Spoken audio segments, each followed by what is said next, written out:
C. Joseph Vijay எனும் நான்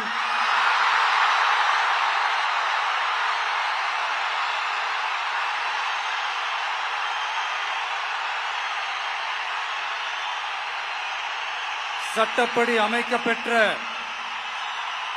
இந்திய அரசியல் அமைப்பின்பால் உண்மையான நம்பிக்கையும் மாறா பற்றும் கொண்டிருப்பேன் என்றும் இந்திய நாட்டின் ஒப்பில்லாத முழு முதல் ஆட்சியையும் ஒருமையையும் நிலைநிறுத்துவேன் என்றும்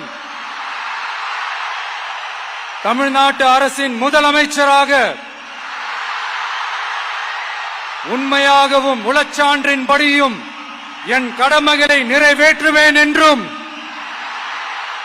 அரசியல் அமைப்பிற்கும் சட்டத்திற்கும் இணங்க அச்சமும் ஒருதலை சார்பும் இன்றி விருப்பு வெறுப்பை விலக்கி பலதரப்பட்ட மக்கள் அனைவருக்கும் நேர்மையானதை செய்வேன் என்றும் ஆண்டவன் மீது ஆணையிட்டு உறுதிமொழிகிறேன்.